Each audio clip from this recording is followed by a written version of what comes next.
আসসালামু আলাইকুম রহমতুল্লাহি ওবরাকাতুহ। আসলে আমরা সুখের আশা ঘুরতে ঘুরতে জীবনটা এইভাবে শেষ করে দিতেছি। সুখ কখনো আমাদেরকে ধরা দেয় না। এখন আমরা বোঝা উচিত যে দুনিয়া আসলে সুখে থাকার জায়গা না। আপনি যতই সুখের পিছনে দৌড়াবেন আপনার আখেরাতটা নষ্ট হবে, কিন্তু দুনিয়াতে সুখে থাকার জায়গা না, সুখে থাকতে পারবেন না। আমার সাথে আমার চোখে দেখা বহু লোক সুখের চিন্তা বহু কিছু করছে, কিন্তু দিন শেষে আসলে সুখে নেই, শান্তিতে নেই। সাইডটা ভাত বা সাইডটা খানা ঠিক মতো টাইম মতো খাইতেও পারে না। তাহলে আপনি কিসের সুখের পিছনে দৌড়াইতেছেন? একটু চিন্তা করেন। সুখ একটা জায়গায়, যদি আপনি ইসলামিক যে নিয়ম নীতির ভিতরে থাকেন, 100% মনের শান্তি যে সুখটা ওইটা ফিরে আসবে।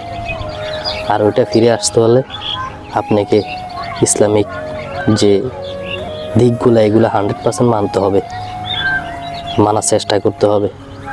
সারাদিন দুনিয়ার সুখের পিছনে পিছনে ঘুরলেন, টাকা কামাইলেন, অনেক কিছু করলেন, এই বিল্ডিং বাড়ি সব কিছু করলেন, তারপরও তো কই আপনি তো সুখে নেই।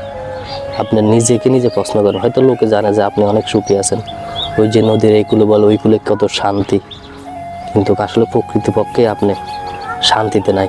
দুনিয়াটা শান্তি থাকার জায়গা না। এখানে শান্তিতে যতই খুঁজবেন তত অশান্তিতে পড়বেন। যত টাকা পয়সা অর্থ সম্পদের পিছনে দৌড়াবেন ততই বিপদে পড়বেন। হ্যাঁ, কারণ এখানে তো আপনাকে পুরো দুনিয়াটা দিলেও তো আপনার সন্তুষ্টি হবেন না।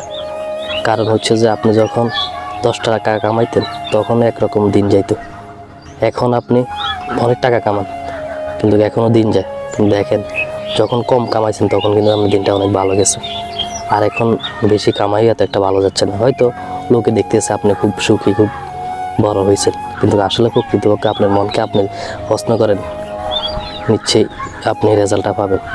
ঠিক আছে, আপনি কি সুখী না আসলে অনেক কষ্টের? আপনারা যে যাই করেন দুনিয়ার পাশাপাশি আখেরাতে চিন্তা করে একটু ইসলামের নীতি নৈতিকতা মেনে চলুন, ইনশাআল্লাহ এটা কাজে আসবে। 5 ওয়াক্ত নামাজ পড়ুন, ভালো ব্যবহার করুন, একে অপরকে দেখলে সালাম দিন, মন থেকে মহব্বত করুন, সুন্দরভাবে চলুন। এটাই হচ্ছে শান্তি। হিংসা বিদ্বেষ এগুলো ছেড়ে দিতে হবে, তাহলে আপনার শান্তি, আপনার সুখ মনে আসবে। আর মনে যেটা সুখ আসে সেটাই সুখ। আল্লাহ সবাইকে বুঝার তৌফিক দান করুক।